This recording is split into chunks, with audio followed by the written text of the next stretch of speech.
Hey guys, it's Jo. Welcome back to Trauma Talk. We're going to talk today about being healed or all better or fixed or whatever you want to call it.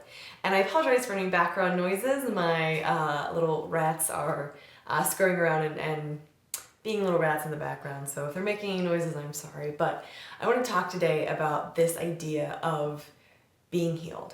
Someone made a recent statement to me that, all of these horribly traumatic things happen, but now I'm healed. Like I'm all better. And I've heard people say like this stuff before, or statements that allude to that, or similar statements, and my reaction has always been like, cool. Good for you, I'm glad, but I don't buy it. And I realize that's not my place to make that judgment. I'm fully aware of that, but that's still where my head goes. And at a recent conference, I heard someone stand up and make a speech about, terrible trauma that they had gone through, and then through the power of God, they said that they were healed. And I've heard this in a lot of other churches and things of that nature. I was talking with my counselor about this last week, and it kind of tapped into this idea that I've been thinking about a lot lately, which is this idea of I have gone through so much healing in my own life. I'm in such a better place than I was before. But I still feel like I'm bleeding, in a lot of ways, or on bad days, or when things are quiet. Not nearly as much, not as painfully as I was before, but I still feel like there are bullet holes in me, where before maybe it was cannon holes. And I've wondered if I will ever actually feel sewn together again, if I will ever actually feel repaired, if I'll ever actually feel like all of this trauma I've gone through is not, I don't want to say the defining part of who I am, because it's not the defining part of who I am even now, but something that is just so huge and something that I still think about every day 6.5 years later. And so I guess I've been questioning this idea of being healed or being better, and I think it's something that anyone who has gone through significant trauma thinks about. And we were kind of unpacking this together, my counselor and I. And I was talking about how I don't really buy it when people say I'm healed or I'm all better. And maybe that's just a personal bias, right? And this was just me kind of going through my own personal struggle, but she said something that really helped me out. She said that in EMDR, you try to take people from the emotional reaction to a memory from like, a 10 being like a complete panic attack, can't take it, can't even think about it, down to like a 0 of this no longer has any effect on me. But some traumas, that is unrealistic. Some things, that's not going to happen with. Like, if someone has lost a child or someone who is really close to them, they're never going to be past that. That's never not going to hurt. Ever. I think anyone who suggests otherwise has no idea what that kind of pain feels like. And she said with these sorts of things, like recovering from sexual assault and domestic violence and deep betrayal, and though I have not personally experienced it, I'm assuming things like being on the battlefield and types of trauma like that, they change you, right? And they are so traumatic that maybe those memories will never get down to the emotional reaction of a 0 when we're thinking about them. And she said, I think when you're talking about being healed, you get to decide what that means. You get to decide if that's like a 2 or a 3 on that scale. And that was really helpful to me. Just the idea that we get to decide what healing means to us. And I realized, I think the reason why I've always had an issue with people saying I'm healed or I'm all better is because I always thought that it meant that they never think about it anymore, it no longer has an impact on them, and they're totally fine. And I realized I wouldn't even want that. Let me explain what I mean by that. I feel like a significant part of me died.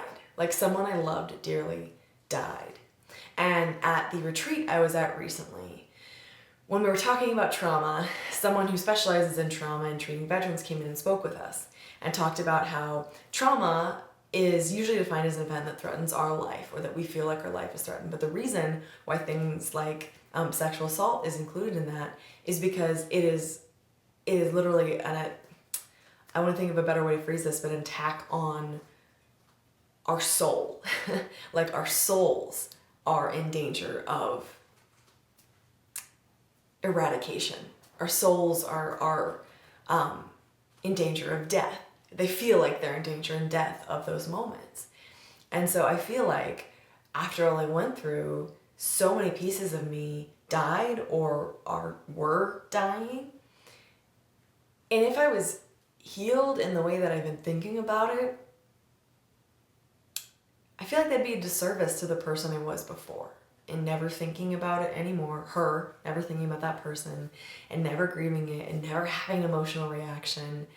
Beside the point that I don't think that those are realistic goals to aim for.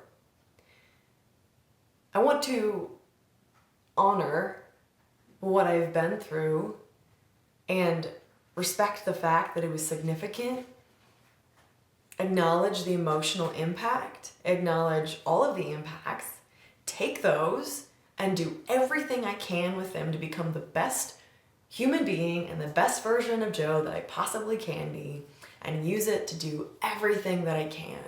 And that's what I'm in the process of doing. But at the same time, we can never go back, right? We've talked about that before. We can never go back to the people we were before. And I think if we are trying to aim for healed, like 100% better, never think about it, this never has an impact on us, that maybe we're aiming for the wrong goal. And I don't want that to sound discouraging. In a way, it's almost encouraging to me to think that I don't have to get to a place where I am no longer affected by this ever. I'd like to get to a place where even more triggers are gone, because I've gotten rid of so many or lowered them so significantly, but some still do exist. I'd like to get to a place where I'm not anxious every single day, which is where I am right now. I'd like to get to a place where fill in the blank, and that's what I'm working towards. But I don't think getting to a place where these memories not existing is ever going to be the case, because that's living in denial. I think my goal, I don't know what yours is, but my goal is grieving the parts of myself that I lost, reclaiming the parts of myself that maybe I shut down for survival, and just growing the most that I possibly can, and grabbing life and going after it, because that's the opportunity that we have here. So when people say I'm healed, I used to get really angry or upset or frustrated or mad that I wasn't there or couldn't get there or whatever, or couldn't even picture it. But now I'm starting to picture it a little bit differently. What does healed look like to you? What does healed sound like for your story, for your life? What do you want to get to? Do you want to get to a place where you never ever think about it or never have any emotional reaction? Or do you want to get to a place where it's a lower emotional reaction? What are your goals? I would love to hear them. I'm still working on establishing what mine are, but that's kind of what I've been thinking about this week, that being healed is something I get to choose what it means. No one gets to define that for me. And that was a really freeing concept for me to take. I'm Joe Beckwith, and this is Trauma Talk. I really appreciate you guys tuning in and watching. That's my take on being healed. Like I said, I would love to hear yours. I release videos every other day on topics like life after trauma. And the next one will be coming out the day after tomorrow.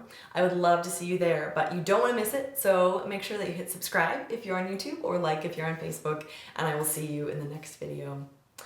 Please take care of yourself until then, and I will see you then.